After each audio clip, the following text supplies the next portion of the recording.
Welcome back to another episode of the Dramatic Bible Reading Podcast. I'm your host, Bert Clemens. Well, today we'll be reading Genesis chapter 26 and Genesis 27. Isaac settles in Gerar, and in Genesis 27, Jacob's deception. Now let's go to the reading. Genesis chapter 26. Isaac settles in Gerar. Now there was a famine in the land, besides the previous famine that had occurred in the days of Abraham. So Isaac went to Gerar, to Abimelech, king of the Philistines.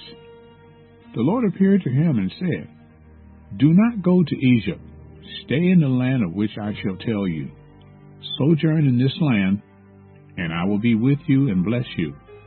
For to you and to your descendants I will give all these lands, and I will establish the oath which I swore to your father Abraham. I will multiply your descendants as the stars of heaven, and will give your descendants all these lands, and by your descendants all the nations of the earth shall be blessed, because Abraham obeyed me and kept my charge, my commandments, my statutes, and my laws." So Isaac lived in Gerar. When the man of the place asked about his wife, he said, "She is my sister." For he was afraid to say, "my wife," thinking, "The men of this place might kill me on account of Rebekah, for she is beautiful." It came about, when he had been there a long time, that Abimelech, king of the Philistines, looked out through a window and saw, and behold, Isaac was caressing his wife Rebekah. Then Abimelech called Isaac and said, "Behold, certainly she is your wife. How then did you say she is my sister?" And Isaac said to him, "Because I said I might die on account of her." Abimelech said, "What is this you have done to us? One of the people might easily have laid with your wife, and you would have brought guilt upon us." So Abimelech charged all the people, saying, "He who touches this man or his wife shall surely be put to death." Now Isaac sowed in the land and reaped in the same year 100-fold, and the Lord blessed him, and the man became rich and continued to grow richer until he became very wealthy, for he had possessions of flocks and herds and a great household. So the Philistines envied him. Now all the wells which his father's servants had dug in the days of Abraham his father, the Philistines stopped up by filling them with earth. Then Abimelech said to Isaac, "Go away from us. You are too powerful for us." And Isaac departed from there and camped in the valley of Gerar and settled there. Then Isaac dug again the wells of water which had been dug in the days of his father Abraham, for the Philistines had stopped them up after the death of Abraham, and he gave them the same names which his father had given them. But when Isaac's servants dug in the valley and found there a well of flowing water, the herdsmen of Gerar quarreled with the herdsmen of Isaac, saying, "The water is ours." So he named the well Esau, because they contended with him. Then they dug another well, and they quarreled over it too. So he named it Sitnah. He moved away from there and dug another well, and they did not quarrel over it. So he named it Rehoboth. For he said, "At last the Lord has made room for us, and we will be fruitful in the land." Then he went up from there to Beersheba. The Lord appeared to him the same night and said, "I am the God of your father Abraham. Do not fear, for I am with you. I will bless you and multiply your descendants for the sake of my servant Abraham."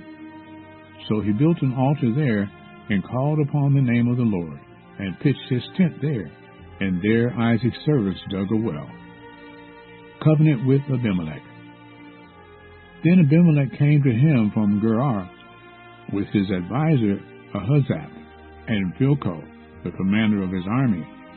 Isaac said to them, Will you come to me, since you hate me and have sent me away from you? They said, We see plainly that the Lord has been with you.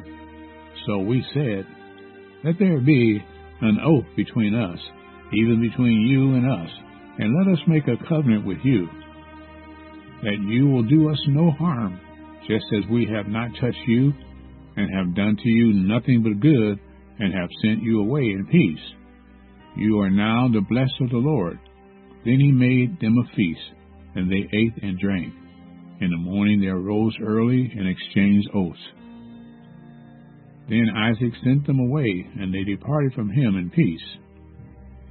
Now it came about on the same day that Isaac's servants came in and told him about the well which they had dug, and said to him, We have found water.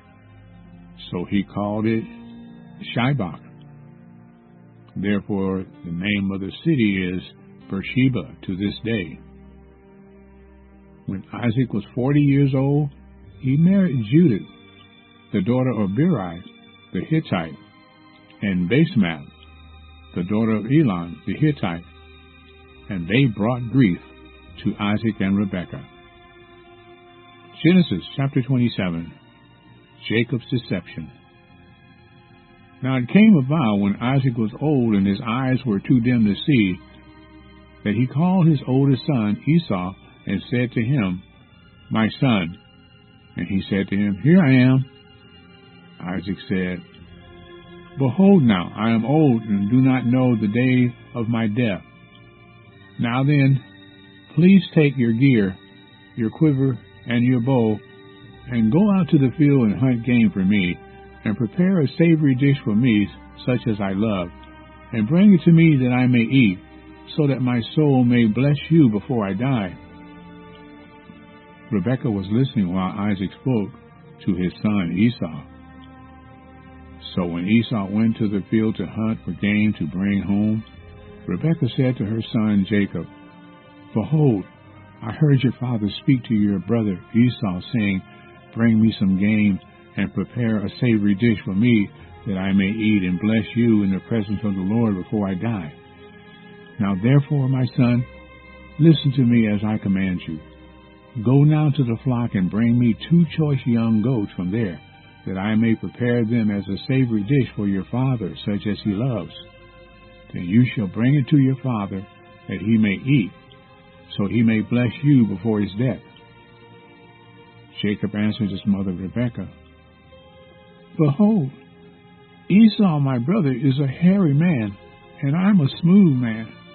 Perhaps my father will feel me, then I will be as a deceiver in his sight, and I will bring upon him a curse and not a blessing.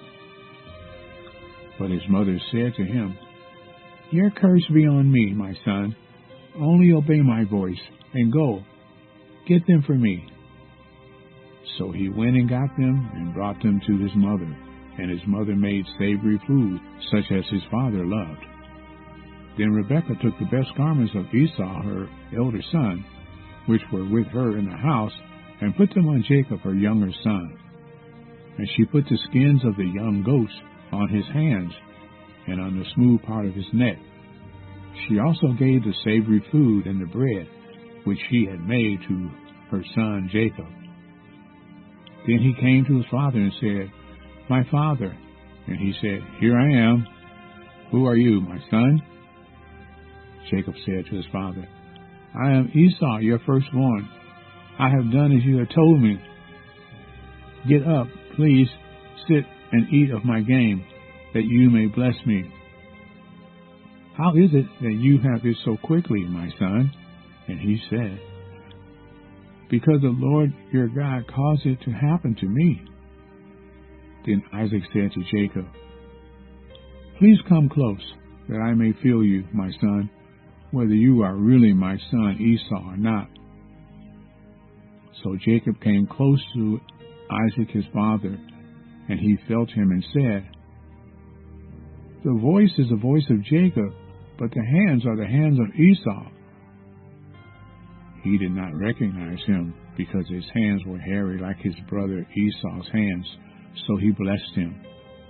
And he said, "Are you really my son Esau?" And he said, "I am." So he said, "Bring it to me, and I will eat of my son's game, that I may bless you." And he brought it to him, and he ate. He also brought him wine, and he drank. Then his father Isaac said to him, "Please come close and kiss me, my son." So he came close and kissed him. And when he smelled the smell of his garment, he blessed him and said, "See, the smell of my son is like the smell of field, which the Lord has blessed. Now may God give you of the dew of heaven, and of the fatness of the earth, and an abundance of grain and new wine. May people serve you, and nations bow down to you. Be master of your brothers, and may your mother's sons bow down to you. Cursed be those who curse you, and blessed be those who bless you." The stolen blessing. Now it came about, as soon as Isaac had finished blessing Jacob, and Jacob had hardly gone out from the presence of Isaac his father, that Esau his brother came in from his hunting. Then he also made savory food and brought it to his father. And he said to his father, "Let my father arise and eat of his son's game, that you may bless me." Isaac his father said to him, "Who are you?" And he said, "I am your son, your firstborn, Esau." Then Isaac trembled violently and said, "Who was he then that hunted game and brought it to me, so that I ate of all of it before you came and blessed him? Yes, and he shall be blessed." When Esau heard the words of his father, he cried out with an exceedingly great and bitter cry, and said to his father, "Bless me, even me also, O my father." And he said, "Your brother came deceitfully and has taken away your blessing." Then he said, "Is he not rightfully named Jacob? For he has supplanted me these 2 times. He took away my birthright, and behold, now he has taken away my blessing." And he said, "Have you not reserved a blessing for me?" But Isaac replied to Esau, "Behold, I have made him your master, and all his relatives I have given to him as servants, and with grain and new wine I have sustained him. Now as for you then, what can I do, my son?" Esau said to his father, "Do you have only one blessing, my father? Bless me, even me also, O my father." So Esau lifted his voice and wept. Then Isaac his father answered and said to him, "Behold, away from the futility of the earth shall be your dwelling, and away from the dew of heaven from above. By your sword you shall live, and your brother shall serve you. But it shall come about, when you become restless, then you will break his yoke from your neck." So Esau bore a grudge against Jacob because of the blessing which his father had blessed him. And Esau said to himself, "The days of mourning for my father are near, then I will kill my brother Jacob." Now when the words of her elder son Esau were reported to Rebekah, she sent and called her younger son Jacob and said to him, "Behold, your brother Esau is consoling himself concerning you by planning to kill you. Now therefore, my son, obey my voice and arise, flee from Haran to my brother Laban. Stay with him a few days until your brother's fury subsides, until your brother's anger against you subsides, and he forgets what you did to him. Then I will send and get you from there. Why should I bereave of you both in one day?" Rebekah said to Isaac, "I am tired of living because of the daughters of Heth. If Jacob takes a wife from the daughters of Heth, like these from the daughters of the land, what good will my life be to me?" And that is the end of this episode. Thanks for listening to this episode of the Dramatic Bible Reading Podcast. Don't forget to tell someone about it. Until next time, I'm your host, Bert Clemens.